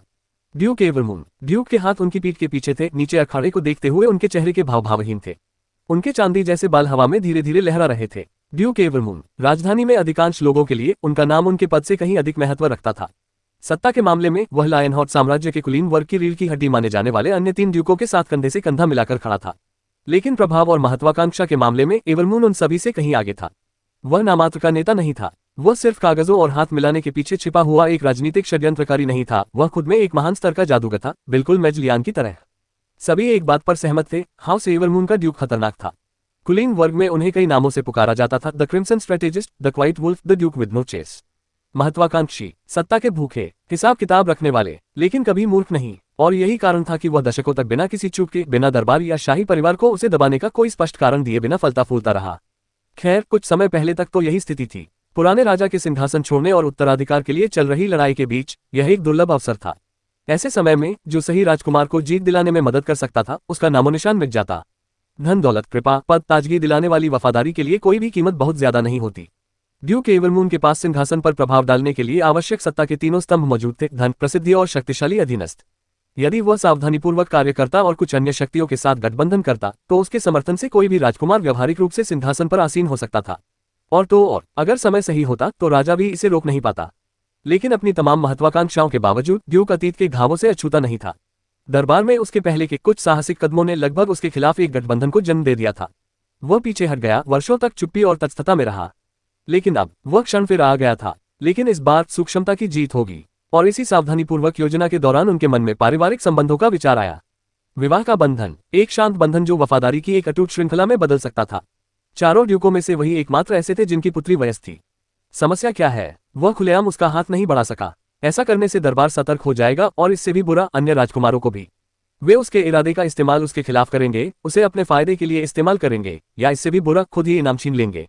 और इस तरह प्रतियोगिता का जन्म हुआ। यह प्रतियोगिता महज एक तमाशा नहीं थी, यह एक साजिश थी। एक ऐसी साजिश जिसे एक विशेष उम्मीदवार के पक्ष में सोच समझकर रचा गया था। लायनहॉर्ट के 13वें राजकुमार, जो 25 वर्षों से एक महान शूरवीर थे और मध्यवर्गीय कुलीन वर्ग में उनकी अद्वितीय प्रतिष्ठा थी और जनता को प्रभावित करने के लिए उनमें पर्याप्त करिश्मा था। वह शारीरिक बल के मामले में राजकुमारों में सबसे शक्तिशाली नहीं था, लेकिन संतुलन, छवि और विश्वसनीयता के मामले में वह आदर्श था। ड्यूक एवरमून वर्षों से उसे देखता आ रहा था। यह प्रतियोगिता उनके लिए बिल्कुल उपयुक्त थी। आवश्यकताएं सरल लेकिन सटीक, सत्ता का एक न्यूनतम स्तर, इतना कि कमजोर और महत्वहीन कुलीन उत्तराधिकारियों को बाहर रखा जा सके। और अधिकतम आयु सीमा 25 वर्ष। ये सीमा, जिसने सुविधापूर्वक अधिकांश वृद्ध राजकुमारों और युद्ध नायकों को प्रतियोगिता से बाहर कर दिया, ठीक उसी तरह से प्रतिभागियों की संख्या सीमित कर दी जैसा ड्यूक चाहता था। यह आसान होना चाहिए था। राजकुमार अपनी शक्ति के चरम पर था, उसका नाम सम्मानित था, उसका वंश शुद्ध था और सीमावर्ती झड़पों में उसकी युद्ध संबंधी उपलब्धियां पहले से ही दर्ज थीं। वह बिना रुके इस आयोजन पर अपना दबदबा कायम कर लेता, भीड़ का स्नेह प्राप्त कर लेता, अन्य रईसों को प्रभावित कर देता और ड्यूक के गुप्त हाथ को और अधिक वैधता प्रदान कर देता। लेकिन ड्यूक से गलती हो गई। अधिकांश लोगों की धारणा के विपरीत बूढ़े राजा ने शांतिपूर्ण सेवानिवृत्ति पाने या महान शूरवीर बनने की उपलब्धि हासिल करने पर ध्यान केंद्रित करने के लिए पद नहीं छोड़ा था। यह अफवाह थी जिसे उन्होंने खुद ही बेरोक टोक फैलने दिया था। लेकिन सच्चाई कहीं ज्यादा खतरनाक थी। इसकी शुरुआत लायनहॉट किंगडम के क्षेत्र के भीतर एक खंडहर की खोज से हुई। जब राज्य के साहसी लोगों ने इसे पहली बार खोजा तो उन्होंने इसे एक महान जादूगर के अवशेष माना। यह एक महान जादूगर का अवशेष था, महान स्तर से भी ऊपर का एक क्षेत्र, एक ऐसा दुर्लभ, इतना अकल्पनीय रूप से शक्तिशाली स्तर की पूरे महाद्वीप में केवल कुछ ही नाम और ब्लैक सरपेंट साम्राज्य के इतिहास में केवल 3 ही उस तक पहुंच पाए थे। यह कोई खंडहर नहीं था, यह एक विरासत थी और संयोगवश यहीं से ड्यूक की योजना विफल होने लगी। सब कुछ एकदम सही होना चाहिए था, यह दिखाने के लिए कि उनका इरादा सिंहासन पर कब्जा करने का नहीं था, कम से कम सीधे तौर पर तो नहीं। ड्यूक एवरमुंड ने प्रतियोगिता को सभी के लिए खोल दिया, चाहे उनकी उत्पत्ति कुछ भी हो। यह निष्पक्षता का एक सोचा समझा प्रदर्शन था। पहली नजर में तो यह एक उदार और जोखिम भरा कदम लग रहा था। आखिर कौन कह सकता है कि राज्य के बाहर से कोई छिपा हुआ प्रतिभाशाली व्यक्ति प्रवेश नहीं कर सकता? कोई ऐसा व्यक्ति जो 13वें राजकुमार जितना ही शक्तिशाली हो या उससे भी अधिक विशेष हो। लेकिन सच तो यह है कि इसमें कोई खास जोखिम नहीं था। इतनी कम उम्र में इतनी ताकत हासिल करना 25 साल की उम्र में किसी ग्रैंड नाइट को टक्कर देने लायक कोई मामूली उपलब्धि नहीं थी। इसके लिए प्रशिक्षण, संसाधन, शक्तिशाली गुरु और वंश की आवश्यकता होती थी। और ड्यूक एवरमुंड को विश्वास नहीं था कि ऐसे लोग कहीं से भी उठ खड़े हो सकते हैं। अगर ऐसे लोग होते भी तो वे गुमनाम नहीं होते, उनके नाम होते, शाही प्रतीक होते, प्रतिष्ठा होती, वे जाने माने होते। और लायनहॉट साम्राज्य में ड्यूक की नजर हर जगह थी। छोटे से छोटे बैरोनी से लेकर बड़े से बड़े डची तक उसके जासूस, मुखबिर और रिपोर्टर मौजूद थे। उसे पता था कि कौन उभर रहा है, कौन खतरा पैदा कर सकता है। और प्रतियोगिता के लिए योग्य उल्लेखनीय युवाओं में से कोई भी उस राजकुमार के करीब नहीं था जिसका वह समर्थन करता था। बाहरी लोगों के बारे में क्या, दूरदर्शिता का एक और स्तर। अपनी पुत्री का हाथ इनाम के तौर पर देकर उन्होंने एक अदृश्य सीमा खड़ी कर दी थी, एक ऐसी सीमा जिसने विदेशी रईसों को दखलंदाजी करने से रोक दिया। कोई भी सच्चा रईस राजनीतिक रूप से पहले से ही किसी दूसरे राज्य के ड्यूक को नाराज करने का जोखिम नहीं उठाता, खासकर ड्यूक एवरमुंड जैसा प्रभावशाली व्यक्ति तो बिल्कुल भी नहीं। वह एक भव्य दीवार थी, एक ऐसी दीवार जिसके बारे में जोर से बोलने की जरूरत नहीं थी, बल्कि जिसे आसपास के हर कुलीन दरबार में समझा जाता था। एक अचूक योजना, या कम से कम ऐसा ही प्रतीत होता था। लेकिन उस विनाश ने सब कुछ बदल दिया। पहले तो ड्यूक को इसके बारे में कुछ भी पता नहीं था। राजा ने खंडहर की खोज को गुप्त रखा था, यहाँ तक कि शाही परिवार के अधिकांश सदस्य भी इससे अनजान थे। लेकिन रहस्य, विशेषकर इतने बड़े रहस्य, ज्यादा देर तक छिपे नहीं रहते। और जब तक ड्यूक को एक महान जादूगर की विरासत के बारे में फुसफुसाहट सुनाई दी, तब तक बहुत देर हो चुकी थी। परिस्थिति बदल गई थी। ये प्रतियोगिता, जो कभी मात्र उत्तराधिकार का साधन थी, अब सुर्खियों में आ गई थी। एक भव्य आयोजन जिसे पूरी दुनिया देख रही थी, अब उसी राज्य में आयोजित हो रहा था जहां दुनिया की सबसे बड़ी जादुई खोजों में से एक हुई थी। अपनी जरूरत की हर चीज खरीदें और देखें, छूट और मुफ्त शिपिंग के साथ बेहतरीन डील पाएं। एलिएक्सप्रेस से खरीदें, अपनी जरूरत की हर चीज खरीदें और देखें, अपनी जरूरत की हर चीज खरीदें। एलिएक्सप्रेस ऐप खोलें। और वह खंडहर कोई साधारण मकबरा नहीं था। यहाँ तक कि शक्तिशाली ब्लैक सरपेंट साम्राज्य, जिसने हजारों वर्षों तक इस महाद्वीप पर शासन किया, ने भी अपने पूरे अस्तित्व में केवल 3 सार्वजनिक रूप से मान्यता प्राप्त पौराणिक प्राणियों को ही जन्म दिया था। ऐसे खंडहर की मौजूदगी ही राष्ट्रों की नींव हिला देने के लिए काफी थी। साम्राज्य के लिए दुर्भाग्यवश उन पर कुछ नियम लागू थे। साम्राज्य के अधीन सभी भूमि साम्राज्य की है, लेकिन यदि निष्ठापूर्वक शासन किया जाए तो बिना कारण के उस पर कब्जा करना निषिद्ध है।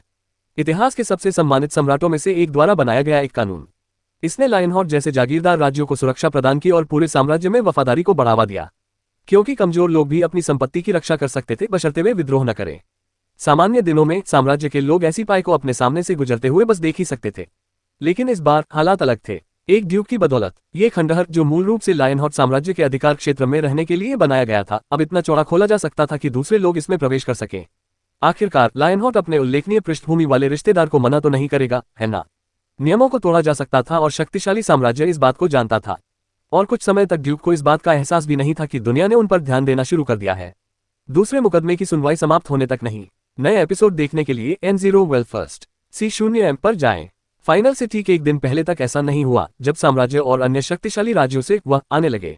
ये बिल्कुल घड़ी की सुई की तरह था, मानो कोई सुनियोजित अभियान हो, और उन्हीं की बदौलत उसे राज्य के उस रहस्य का पता चला जिसे वह छिपा रहा था। ड्यूक इससे प्रसन्न नहीं थे। वह अखाड़े के ऊपर लंबा खड़ा था, हाथ पीठ के पीछे रखे हुए भीड़ के शोर को देख रहा था। हालात बेकाबू हो गए थे। यह अब वह प्रतियोगिता नहीं थी जिसकी योजना उन्होंने बनाई थी। खेल का मैदान ही बदल गया था। वह कभी भूला नहीं था। महत्वाकांक्षा, हाँ, धूर्तता हमेशा से, लेकिन बेवफाई कभी नहीं। ड्यूक एवरमून सत्ता के लिए ललकारा था, लेकिन फिर भी वह राज्य का ही हिस्सा था। उसके खून में शेरदिली थी। उसने इस भूमि के लिए खून बहाया था। उसने इसकी नीति को आकार देने में मदद की थी और इसकी सीमाओं की रक्षा की थी। उसकी बेटी, उसकी अनमोल रत्न को कभी भी बाहरी लोगों के लिए सौदेबाजी का मोहरा नहीं बनाया जाना था। पर अब वह एक मोहरा बन चुकी थी, विदेशी अवसरवादियों के बीच झगड़े का एक जरिया। उसने हल्के से तेवर दिखाए। साम्राज्य के राजकुमार के प्रतियोगिता में शामिल होने का मतलब यह नहीं था कि वह जश्न मना रहा था, बल्कि इसके विपरीत वह इससे घृणा करता था। साम्राज्य का प्रभाव विशाल था। उनके कुलीन वर्ग का अहंकार था। उनके राजकुमार तो और भी अधिक। साम्राज्य के युवराज के साथ रिश्तेदारी करना सैद्धांतिक रूप से तो शक्तिशाली लगता था, लेकिन व्यवहार में खोखला था। उन्हें कोई भ्रम नहीं था। उनके परिवारों के बीच एक खाई थी। उसकी बेटी पत्नी नहीं बनेगी, वह एक देह का हिस्सा होगी, जिसे सुविधा के अनुसार अपनाया और त्यागा जा सके। उसकी आवाज दबा दी जाएगी। उसका भविष्य पहचान से परे होगा। वह तो यही चाहता है कि वह किसी से शादी ही न करे। वह चाहता है कि उसका प्रभाव राज्य में ही बना रहे, जहां उसके हाथों से भविष्य को आकार दिया जा सके। और ये सारी गड़बड़। उसने बूढ़े राजा को दोषी ठहराया। वह इस तरह की जानकारी को कैसे लीक होने दे सकता था? वह इस बात को जानते हुए भी कि खतरा कितना बड़ा है, उस विनाश के रहस्य को उजागर होने कैसे दे सकता था? लेकिन ड्यूक एवरमून उस व्यक्ति को अच्छी तरह से जानता था और समझता था कि उसकी तरफ से कुछ गड़बड़ जरूर हुई होगी। राजा बहुत सावधान था, बेहद सावधान। उसकी विफलता का मतलब था कि किसी अज्ञात शक्ति ने हस्तक्षेप किया था। शायद साम्राज्य के दरबार में ही कोई व्यक्ति हो, शायद खंडहर स्वयं निष्क्रिय न रहा हो। अब इससे कोई फर्क नहीं पड़ता था। नुकसान हो चुका था, साम्राज्य का विस्तार हो चुका था और वे अपने साथ और लोगों को लेकर आए थे। यही वह बात थी जिससे वह सबसे ज्यादा नाराज था। यदि केवल राजकुमार ही होते तो ड्यूक एवरमून राज्य की संरचना, नौकरशाही और राजनीतिक दांवपेच का लाभ उठाकर मामले को टाल सकते थे या उसका विरोध कर सकते थे। वे घटनाक्रम को अपने नियंत्रण में ले सकते थे। लेकिन विभिन्न राज्यों और गुटों से आए कई गणमान्य व्यक्तियों, साहसी रईसों के आगमन से यह एक कूटनीतिक विस्फोटक स्थिति बन गई थी। दबाव, यही वह शब्द था। यह निष्पक्षता का सवाल नहीं था। यह अब शादी का सवाल भी नहीं रह गया था। यह तो बस न कहना नामुमकिन बनाने का सवाल था। अगर ड्यूक ने इस अचानक बड़ी दिलचस्पी को ठुकरा दिया, अगर उन्होंने इन उम्मीदवारों को रोकने की कोशिश की, तो इसका जबरदस्त विरोध होगा। भेदभाव के आरोप, अनादर, अनदेखा करें, यह एक ऐसा कलंक था जिसे कोई भी राज्य साम्राज्य के सामने बर्दाश्त नहीं कर सकता था। उसे द्वार खोलने के लिए मजबूर होना पड़ेगा। और एक बार ऐसा हो जाने के बाद ये कहना मुश्किल था कि और क्या क्या चीजें सामने आ सकती हैं। फिर भी शायद अभी सब कुछ खत्म नहीं हुआ था। ड्यूक एवरमून की निगाहें एक पल के लिए अपने बगल में बैठे व्यक्ति पर पड़ी। मेजलियान शांत भाव से खड़ा था। उसकी निगाहें नीचे अखाड़े पर टिकी थीं, जहां माइकल के प्रदर्शन के बाद भी धूल जमी हुई थी। उसकी आंखों में एक चमक थी। आंखें। ड्यूक एवरमून ने कुछ नहीं कहा, लेकिन उन्होंने उस दृष्टि रेखा का पीछा किया। मीरनॉर। ड्यूक की रिपोर्टों में इस नाम का कोई उल्लेख नहीं है, लेकिन उसे एक रहस्यमय युवक के बारे में अफवाहें सुनने की बात याद है। ये लड़का शायद अफवाहों वाला ही हो, लेकिन अगर यह सच था तो कुछ हफ्ते पहले हुए ऑपरेशन के आधार पर पूरी कहानी केवल एक ही व्यक्ति के पास होगी। ग्रैंड नाइट वेरेन, वह निर्दयी कमीना। मेजलियान को भी शायद पता हो, लेकिन मौजूदा हालात का जायजा लेने के बाद महान जादूगर उससे कोई वास्ता नहीं रखना चाहता था। ड्यूक एवरमून अभी मेजलियान को संबोधित करने ही वाली थी कि तभी उनके बीच एक आवाज गूंजी। तुम दोनों आओ। वे एक दूसरे की ओर देखने के लिए मुड़े। वह राजकुमारी थी, लायनहॉट किंगडम का एक महान जादूगर। नीचे रहने वाले लोगों को पता नहीं था कि राज्य में क्या हो रहा है। वे ऐसा नहीं कर सके, यहाँ तक कि अधिकांश रईसों ने भी ऐसा नहीं किया। माइकल द्वारा दिखाए गए जबरदस्त शक्ति प्रदर्शन की बदौलत कुछ बदलाव आया, अखाड़े में नहीं बल्कि पर्दे के पीछे। आमतौर पर जोशीले, उत्साही और जनता की आवाज माने जाने वाले कमेंटेटर स्टैंड के अपने निजी हिस्से में एकदम अकड़े बैठे थे। उन्होंने अपनी टोपी उतार दी थी। वह अब कुछ नहीं बोल रहा था, वह सुन रहा था। उनके बगल में चांदी की किनारी वाले नीले वस्त्र पहने एक अधेड़ उम्र का व्यक्ति बैठा था। वह टूर्नामेंट की देखरेख करने वाले अधिकारियों में से एक था। उसकी भौहें गहरी सिकुड़ी हुई थीं और होंठ कसकर बंद थे। कमेंटेटर ने तिरछी नजर से उसकी ओर देखा तो उसने सूखी आवाज में फुसफुसाते हुए कहा। चोगा पहने हुए व्यक्ति ने पहले तो कोई जवाब नहीं दिया। उसकी उंगलियां घुटने पर थिरक रही थी, लय तीव्र और बेचैन थी। ये जटिल है, उसने अंत में बुदबुदाते हुए कहा।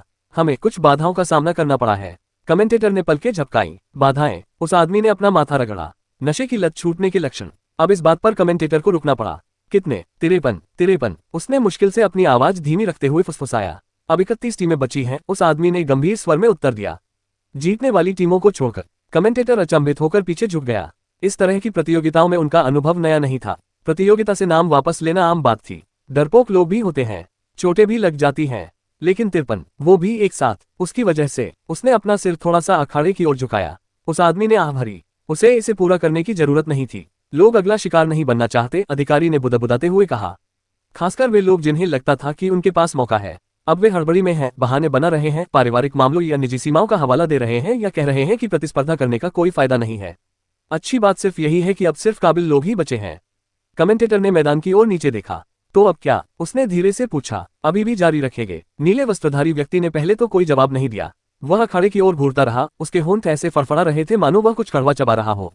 फिर अंत में उन्होंने कहा, हम टीम की लड़ाइयां जारी रखेंगे। टिप्पणीकार ने भौहें चढ़ाते हुए कहा, लेकिन संख्याएं तो कम हैं। मुझे पता है, उस आदमी ने बुदबुदाते हुए कहा।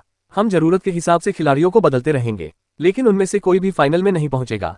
सिर्फ 4 ही पहुंचेंगे। कमेंटेटर ने पलकें झपकाईं। क्यों? मुझे लगा था कि टीम राउंड अगले चरण के लिए क्वालिफाई थे। उस आदमी ने उसे घूर कर देखा। वह थे। फिर उन्होंने धीमी आवाज में कहा, लेकिन मौजूदा हालात ने सब कुछ बदल दिया है। वे चारों, वे अलग हैं। माइकल ग्रुप बी के प्रतीक्षालय में चुपचाप बैठा था। अब हवा अलग थी, भारी नहीं, बस हल्की, खाली। कमरे में केवल कुछ ही प्रतिभागी बचे थे, जो विशाल कक्ष में अनिश्चित छायाओं की तरह बिखरे हुए थे। जो बेंचें कभी घबराहट और तनाव से भरी रहती थीं, अब वहां सन्नाटा पसरा हुआ था। वह अकेला बैठा था, सिर्फ लाक्षणिक अर्थ में नहीं। उसके चारों ओर एक विशाल घेरा था, एक अदृश्य सीमा जिसे पार करने से बाकी लोग डरते थे। जब उन्हें लगता था कि वह नहीं देख रहा है, तो वे चोरी छिपे उस पर नजर डालते थे।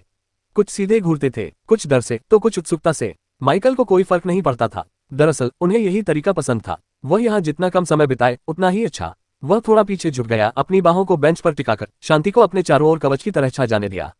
उसने सोचा कि अन्य प्रतीक्षा कक्षों में भी यही स्थिति होगी, लेकिन पहले की तरह उसे बिल्कुल परवाह नहीं थी। वह बाहर की स्थिति को दर्शाने वाले भ्रम को भूल रहा था। तभी उसे वह टिप्पणीकार दिखाई दिया जो पहले अनुपस्थित था और वापस लौट आया।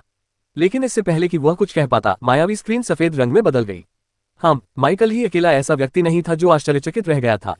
अन्य प्रतिभागी भी ऐसा ही महसूस कर रहे थे। उन्हें इस बात का बिल्कुल भी अंदाजा नहीं था कि अधिकारी नहीं चाहते थे कि वे आगे क्या होने वाला है उसे देखें या सुने। मैदान में वापस आते ही वातावरण प्रत्याशा से भर गया। विलंब के बाद कुछ समय के लिए शांत हो चुका विशाल स्टेडियम, कमेंटेटर की आवाज एक बार फिर गूंजते ही जीवंत हो उठा। देवियों और सज्जनों, उन्होंने तैरते हुए मंच पर कदम रखते हुए नई ऊर्जा से भरी आवाज में कहा, एक छोटा सा बदलाव हुआ है। दर्शक बेचैनी से इधर उधर हिलने लगे। कुलीन लोग आगे की ओर झुक गए, आम लोग सीधे खड़े हो गए। टीम मुकाबले योजना के अनुसार जारी रहेंगे, कमेंटेटर ने हाथ उठाते हुए कहा। लेकिन उन्होंने थोड़ा रुककर कहा, अब ये मुकाबले पूरी तरह से मनोरंजन और प्रदर्शन के लिए होंगे।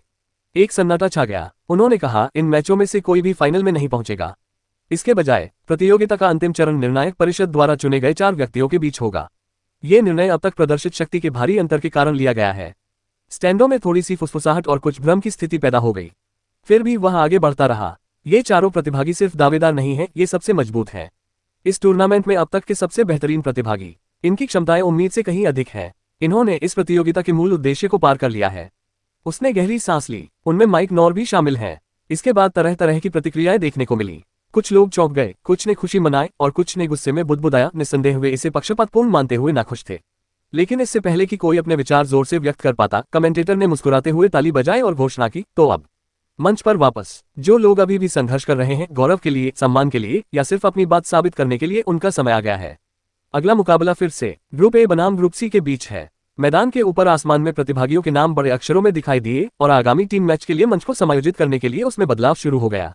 जैसे जैसे तालियों की गड़गड़ाहट गूंजने लगी, दर्शकों की अनिश्चितता धीरे धीरे दूर होने लगी। कमेंटेटर ने बड़ी कुशलता से उनका ध्यान दूसरी ओर मोड़ दिया था। आखिरकार यही तो उनका काम था। लड़ाइयां नए सिरे से तीव्र गति से फिर शुरू हो गईं। मैदान उन योद्धाओं की गर्जना से गूंज उठा जो केवल गौरव के लिए ही नहीं, बल्कि गर्व, अवज्ञा और पीछे न हटने के दृढ़ संकल्प के लिए देते रहे। जो लोग पीछे रह गए थे, वे मूर्ख नहीं थे, विशेषकर वे लोग जिन्हें माइकल के बारे में अधिक जानकारी है। कई लोगों ने माइकल के कारनामों और पहले के कारनामों को देखा था, फिर भी वे वहीं रहने का विकल्प चुना। चाहे अटूट इच्छाशक्ति के कारण हो या फिर सरासर हट के कारण, वे वहीं रुके रहे और यह बात स्पष्ट रूप से दिखाई दे रही थी। अब मंच पर होने वाला हर टकराव अधिक गंभीर और उग्र प्रतीत होता था। भीड़ लगातार चल रहे इस टकराव को टकटकी लगाकर देख रही थी। शक्ति का विस्फोट आतिशबाजी की तरह हुआ। तलवारों की टक्कर से लहरें उठ रही थीं। अब प्रतिभागियों की संख्या कम थी, लेकिन इससे प्रत्येक मुकाबला और भी अधिक प्रभावशाली बन गया। लेकिन दूसरी जगहों पर एक अलग तरह का तनाव पनपने लगा। प्रतीक्षा कक्षों में वापस आने पर वातावरण में जबरदस्त बदलाव आ चुका था। माइकल ने इसे सबसे पहले तब देखा जब बाहरी घटनाओं को दर्शाने वाला भ्रम अचानक बंद हो गया। पहले तो उसने सोचा कि यह कोई खराबी है, लेकिन जब कई मिनट बीत जाने के बाद भी वह वापस नहीं लौटा, तो उसका संदेह और गहरा गया। फिर लोग जाने लगे। ग्रुप बी के प्रतिभागियों को एक एक करके मंच पर बुलाया गया, लेकिन वे कभी वापस नहीं लौटे। वह हिसाब रखता था। शुरुआती कुछ बातों से उसे कोई फर्क नहीं पड़ा। बीच की कुछ बातों ने उसे भौहें चढ़ाने पर मजबूर कर दिया। अब सिर्फ वही बचा था। माइकल घबराया नहीं, लेकिन उसकी इंद्रियां पूरी तरह सतर्क थीं। उसे यह नहीं पता था कि वह अकेला नहीं था। समूह ए और सी के प्रतीक्षा कक्षों में 3 अन्य लोग भी अकेले बैठे थे। रेन अपने हाथों को गोद में शांतिपूर्वक मोड़े बैठा था। उसकी लकड़ी की तलवार बेंच पर टिकी हुई थी, जिसे उसने छुआ तक नहीं था, लेकिन वह हमेशा उसके हाथ के पास ही रहती थी। उगा भी अकेला था, लेकिन पहले के विपरीत उसकी आंखें खुली हुई थीं। अपनी जरूरत की हर चीज खरीदें और देखें, अपनी जरूरत की हर चीज खरीदें और देखें, अपनी जरूरत की हर चीज खरीदें। एली एक्सप्रेस ऐप खोलें, अपनी जरूरत की हर चीज खरीदें। एली एक्सप्रेस ऐप खोलें। और चौथा, राजकुमार। खैर, उन्होंने रेन के साथ भी चुप्पी साधे रखी। माइकल को इस बात का बिल्कुल भी अंदाजा नहीं था कि वे दूसरे लोग थे। जैसे ही उसके विचार तेजी से घूमने लगे, उसके कमरे की दीवार पर बना मायावी केंद्र झिलमिलाया और फिर वापस सामान्य हो गया। अचानक अखाड़े का दृश्य एक बार फिर पूरे स्थान पर छा गया, जिसमें एक युद्ध पहले से ही चल रहा था। दो खंजर लिए एक युवक लाठी लिए हुए अपने प्रतिद्वंद्वी के साथ भयंकर युद्ध में उलझा हुआ था। उनके हाव भाव धुंधले से दिखाई दे रहे थे। मंच के आसपास 6 अन्य लोग भी बेहोश पड़े थे। इससे यही आभास हुआ कि उन्होंने एक दूसरे को मार डाला। सौभाग्यवश ऐसा नहीं लगा कि किसी की मृत्यु हुई हो, लेकिन प्रतियोगिता की शुरुआत में दिखाई देने वाले इस खूनी दृश्य ने इसके विपरीत बहुत कुछ बयां किया। माइकल घूरता रहा। कटार लिए हुए योद्धा ने अथाह गति से आगे बढ़कर पत्थर पर परछाई की तरह चमकते हुए हमला किया। उसके प्रतिद्वंद्वी ने बचाव में अपनी लाठी घुमाई और तेजी से 3 वारों को रोकते हुए लाठी का आधार जमीन पर टिका दिया और अचानक एक जोरदार झटका उत्पन्न किया। धूल का गुबार आसमान में उड़ गया। भीड़ दंग रह गई, लेकिन खंजर चलाने वाला रुका नहीं। वह धूल में एक प्रेत की तरह प्रकट हुआ और लाठी चलाने वाले के बगल में एक झटके में गर्दन पर खंजर तान दिया। लाठी के सपाट हिस्से से वार बाल बाल बच गया। गर्मागर्मी की लहर दौड़ गई। उनकी लड़ाई किसी पिंजरे में फंसे तूफान की तरह भयंकर रूप से चल रही थी। लाठी चलाने वाला लंबा चौड़ा युवक तेजी से पीछे हटा, फिर नीचे झुककर अपने प्रतिद्वंद्वी को गिराने की कोशिश की।